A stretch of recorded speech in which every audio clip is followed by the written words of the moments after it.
Hello everyone, welcome back to your favourite YouTube channel educational heights. My name is Prem Pandey और हम पढ़ रहे हैं क्लास 9th इंग्लिश लिटरेचर से chapter number 2 the sound of music. इस particular chapter में दो पार्ट है। First part Evelyn Glennie listens to sound without hearing it और दूसरा पार्ट बिस्मिल्लाह खान के बारे में है। तो पहले पार्ट का पहला वीडियो मैं ऑलरेडी अपलोड कर चुका हूं। अगर आपने उस वीडियो को नहीं देखा तो इसी वीडियो के डिस्क्रिप्शन में आपको लिंक मिल जाएगा, जाके देख लीजिए। ये उसी पर्टिकुलर पार्ट का दूसरा वीडियो है जहां हम कंटिन्यू कर रहे हैं फर्स्ट पार्ट में हमने जहां तक छोड़ा हुआ था।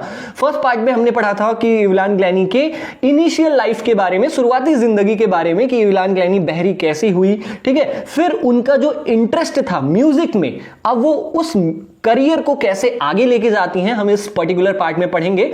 और ये Evelyn Glennie listens to sound without hearing का लास्ट पार्ट होगा। इसके बाद हम बिस्मिल्लाह खान वाला स्टार्ट करेंगे। तो चलिए स्टार्ट करते हैं। अगर आप नए विजिटर हैं हमारे चैनल पे तो please hit the red button and subscribe our channel और बेल आइकन को भी प्रेस कर देना ताकि हमारे वीडियोस की नोटिफिकेशन आप बिल्कुल भी मिस ना कर सकें। तो चलिए शुरू करते हैं। It is intriguing to watch Evelyn function so effortlessly without hearing it. उनको देखने वाले लोग ऐसा कहते थे कि ये बहुत ही ज्यादा मजेदार होता था। इवलान बिना सुने हुए अपने सारे काम को एफर्टलेसली कर लेती थी, बिना मेहनत किए, बिना प्रयास किए वो सारे काम को कर लेती थी। In our two hour discussion she never missed a word. Author कहती है कि हमारे 2 घंटे के बातचीत में इवलान ग्लैनी ने कोई एक भी शब्द ऐसा नहीं था जो वो सुन ना पाई हो। Men with bushy beards give me trouble. Evelyn कहती हैं कि ऐसे आदमी जिनकी थोड़ा जालीदार दाढ़ियां होती हैं, जिनकी लंबी दाढ़ियां होती हैं,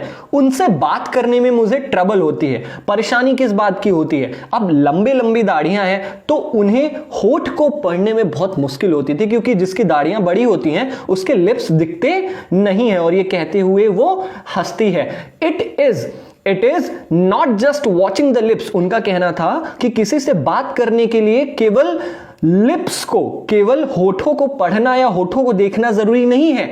इट्स द होल फेस। पूरे चेहरे को देखना पड़ता है, स्पेशली द आईज, और खास तौर पर आंखों को देखना पड़ता है बातचीत करने के लिए। She speaks flawlessly with a Scottish lilt. वो स्कॉटिश लिल्ट का मतलब क्या होता है? लिल्ट मतलब लहजा होता है, एक भाषा होती है, जैसे अ वे ऑफ स्पीकिंग। जैसे वी आर हिंदी, हम हिंदी लिल्ट में बोलते हैं ना, तो वैसे ही वो स्कॉटलैंड से थी, इसलिए वो स्कॉटिश लिल्ट में बोलती थी। अब यहां पर कहा गया है कि सी स्पीक्स फ्लॉलेसली। वो बहुत ही फर्राटेदार बोलती थी स्कॉटलैंड की भाषा में, स्कॉटलैंड के लहजे में, ठीक है। My speech is clear. उनका कहना था कि मैं इतने अच्छे से इसलिए बातचीत कर सकती हूं because I could hear till I was 11। क्योंकि मैं 11 साल तक सुन सकती थी, और जब मैं सुन सकती थी तब मैंने भाषा सीखी थी, इसलिए मैं इतने अच्छे से बोल सकती हूं। सी सेज, उनका ये कहना था। But that doesn't explain how she manage to learn French and master basic Japanese.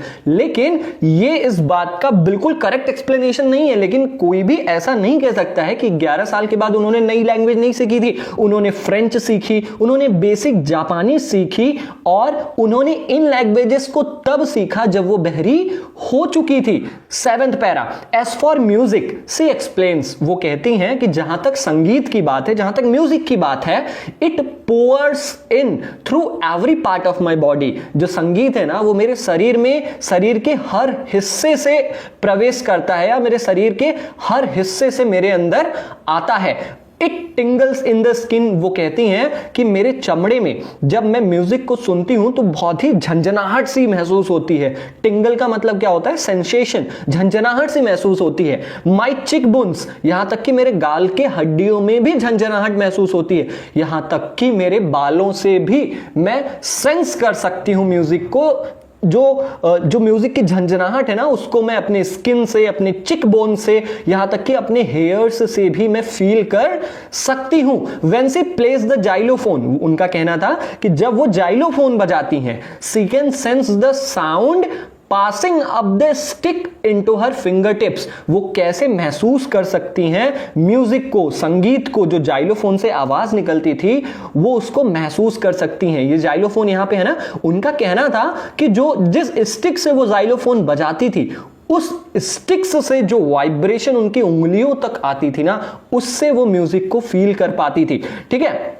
By leaning against the drum, और जहां तक जब वो ड्रम बजाती थी वो ड्रम की तरफ झुक जाया करती थी. She can feel the resonances flowing into her body, और वो आसानी से महसूस कर सकती थी जो ड्रम बजाने की जो गूंज होती है ना. अब आपको नहीं पता रेजोनेंस का मतलब क्या होता है. रेजोनेंस का मतलब इको होता है, गूंज, किसी भी आवाज की गूंज. अब गूंज क्या होता है, अगर हम कहीं कुछ बजाते हैं जैसे झन, तो ये जो न वाली आवाज है ना, इसको कहते हैं हम, क्या कहते हैं इसको, इको, गूंज कहते हैं. तो उनका कहना था कि जब मैं ड्रम बजाती हूं तो मैं ड्रम की तरफ झुक जाती हूं. सी कैन फील द रेजोनेंसेस, वो कहते हैं इसलिए मैं जो ड्रम की गूंज है, जो आवाज की गूंज है, उसको मैं फील कर सकती हूं. फ्लोइंग इनटू हर बॉडी, जो मेरे शरीर में दौड़ने लगती है.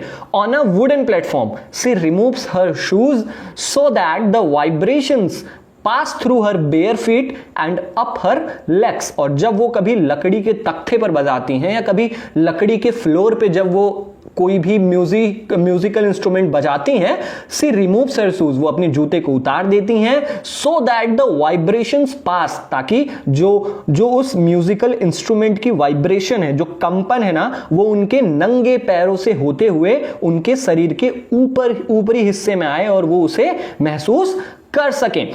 एट्थ पैराग्राफ, नॉट सरप्राइजिंगली, और ये बात बिल्कुल आश्चर्यजनक नहीं थी कि इविलान डिलाइट्स हर ऑडियंसेस, जो इविलान के सुनने वाले थे ना, ऑडियंस थी जो इविलान ग्लैनी की, वो बहुत खुश हो जाया करती थी इविलान जब भी कोई भी म्यूजिकल इंस्ट्रूमेंट बजाती थी.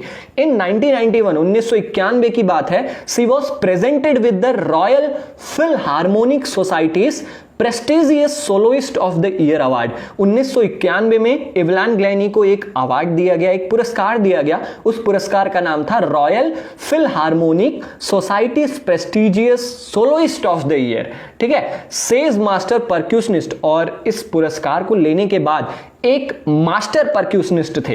परक्यूशनिस्ट का मतलब मैंने आपको पहले ही बताया है, जो बहुत सारे इंस्ट्रूमेंट्स को बजा सकता है. जैसे इविलान ग्लैनी भी क्या है, परक्यूशनिस्ट हैं. तो एक मास्टर परक्यूशनिस्ट थे जिनका नाम था जेम्स ब्लेड. उनका कहना था इविलान ग्लैनी के लिए कि God may have taken her hearing, कि भले ही भगवान ने इविलान ग्लैनी की सुनने की क्षमता ले ली हो, but he has given her back something extraordinary, लेकिन भगवान ने इविलान को कुछ बहुत ही बेहतरीन वापस किया है. वॉट वी हियर, जो आवाज हम सुन सकते हैं, शी फील्स, वो उस चीज को महसूस कर सकती है. Far more deeply than any of us, हम जितनी गहराई से किसी भी आवाज को सुन सकते हैं या फील कर सकते हैं, उससे कहीं गहराई से इविलान ग्लैनी किसी भी आवाज को फील कर सकती है, महसूस कर सकती है. That is why she expresses music so beautifully, और यही कारण है कि वो संगीत को, म्यूजिक को बहुत अच्छे से एक्सप्रेस कर पाती थी, लोगों के सामने प्रेजेंट कर पाती थी, दिखा पाती थी, परफॉर्म कर पाती थी. Next paragraph, Evelyn confesses that she is something of a workaholic. Evelyn ने इस बात को माना कि वो एक वर्काहॉलिक है. वर्काहॉलिक मतलब बहुत ज्यादा काम करने वाली. वर्काहॉलिक का मतलब वो होता है ऐसा इंसान जो अपने आप को काम करने से ना रोक पाए. ठीक है, तो बहुत ज्यादा काम करने वाली व्यक्ति थी ये Evelyn Glennie. I have just got to work, उनका कहना था कि मैं इतना काम करती थी, often harder than classical musicians, बहुत ज्यादा कठिन काम करती थी. यहां तक कि जो क्लासिकल म्यूजिशियन हैं उनसे भी कड़ी मेहनत इविलान ग्लैनी करती थी. क्लासिकल म्यूजिशियन मतलब जो शास्त्रीय संगीत के लोग होते हैं ना, जैसे हमारे यहाँ जो सा रे गा मा वाले लोग हैं ना, जो ये गाते हैं, उनको हम क्लासिकल म्यूजिशियन कहते हैं. तो क्लासिकल म्यूजिशियन से कहीं कठिन काम, कहीं कड़ी मेहनत इविलान ग्लैनी करती थी. But the rewards are enormous, लेकिन उनका कहना है कि इस कड़ी मेहनत के बदले में उन्हें जो कुछ भी मिला है, जो उपलब्धियां मिली हैं, जो नाम मिला है, जो पब्लिसिटी मिली है, वो बहुत बड़ी है. Apart from the regular concerts, जो वो आमतौर पर जो वो कार्यक्रम किया करती थी, उसके अलावा, उसके apart, Evelyn also gives free concerts in prisons and hospital. Evelyn free में दान पुण्य के नाम पर जेल में और हॉस्पिटल में कार्यक्रम किया करती थी, क्योंकि आपको पता है जेल के कैदियों के लिए और हॉस्पिटल में जो पेशेंट्स होते हैं उनके लिए जो संगीत है वो बहुत ही लाभदायक होता है, बहुत ही बेनिफिशियल होता है. She also gives high priority to classes for young musicians. ऐसे musicians जो म्यूजिक को सीखना चाहते हैं उनको वो ज़्यादा तवज्जो देती थी या ज़्यादा प्रायोरिटी देती थी कि सबसे पहले उनका कार्यक्रम करती थी, उनको क्लासेस देती थी जो नए नए म्यूजिशियंस हैं या जो नया नया म्यूजिक सीखना चाहते हैं. Ann Richlin of the Beethoven fund for deaf children says. Ann Richling नाम की एक महिला थी जो कि बेथोवन फंड से बिलोंग करती थी. बेथोवन फंड का मतलब क्या है आप जानते हो, फंड वो होता है जो किसी के भले के लिए दिया जाए. तो यहां पर जो डीफ चिल्ड्रन थे, जो बहरे बच्चे थे, उनके लिए पैसा देती थी ये जो बेथोवन फंड थी, और उसी की मालकिन थी एन रिचलिन. उनका क्या कहना था इवलान ग्लैनी के लिए? इनका कहना था कि she is a shining inspiration for deaf children, कि जो इवलान ग्लैनी है ना वो एक चमकती हुई प्रोत्साहना है, एक आइडल है बहरे बच्चों के लिए. They see that there is nowhere that they can not go. बहरे बच्चे इवलान ग्लैनी को देख के ये जान जाते थे, ये सीख जाते थे कि ऐसी कोई भी जगह नहीं है जहां पर वो पहुंच ना सके, जहां पर वो जा ना सके. Next paragraph number 10. Evelyn Glennie has already accomplished more than most people twice her age. Evelyn Glennie already पहले से ही उन्होंने इतना कुछ पा लिया था जो कि उनके दुगने उम्र वाले भी अब तक नहीं पा सके थे. जितने पुरस्कार उन्हें मिले थे, जितनी पब्लिसिटी उन्हें मिली थी, वो उन्होंने उतना पा लिया था कि उनसे डबल एज वालों ने भी उतनी उपलब्धियां नहीं पाई थी. She has brought percussion to the front of the orchestra. उन्होंने परक्यूशन को, परक्यूशन मतलब हम उन इंस्ट्रूमेंट्स को कहते हैं जैसे ड्रम्स हो गया, हमारा जाइलोफोन हो गया, ये सब क्या है? ये परक्यूशन है. तो इन्होंने क्या किया था? इन्होंने ऐसे इंस्ट्रूमेंट्स को ऑर्केस्ट्रा के सामने लेके आए थे. अब आपको पता है जो ड्रम होते हैं, जो जाइलोफोन वाले होते हैं, आपने कभी ऑर्केस्ट्रा देखा होगा तो ऑर्केस्ट्रा में सबसे पीछे रहते हैं ये लोग. तो इस चीज को इवलान ग्लैनी ने आगे लेके आया. मतलब सबसे पहले जाइलोफोन को प्रायोरिटी दी जाती है, फिर ड्रम को प्रायोरिटी दी जाती है, उसके बाद कोई म्यूजिक है तो है. ठीक है, तो उन्होंने क्या कहा? उन्होंने क्या किया था? उन्होंने परक्यूशन को ऑर्केस्ट्रा के सामने लेके आई एंड डिमॉन्स्ट्रेटेड, और दुनिया को दिखा दिया कि that it can be very moving, कि ऐसा भी किया जा सकता है, हम चेंजेस कर सकते हैं. She has given inspiration to those who are handicapped. इवलान ग्लैनी ने उन लोगों को उत्साह भरा, उन लोगों को उत्साह से भर दिया जो कि हैंडीकैप्ड थे, जो कि फिजिकली डिसेबल थे. मतलब अपंग व्यक्तियों के लिए ये एक आइडल थी, उनको एकदम प्रोत्साहन करने वाली थी ये. People who look to her and say, लोग उन्हें देखते थे और कहते थे कि if she can do it, अगर ये कर सकती है, एक बहरी लड़की इतना कुछ कर सकती है, आई कैन, मैं भी कर सकता हूं या कर सकती हूं. एंड नॉट द लिस्ट, और थोड़ा बहुत नहीं, she has given enormous pleasure to millions.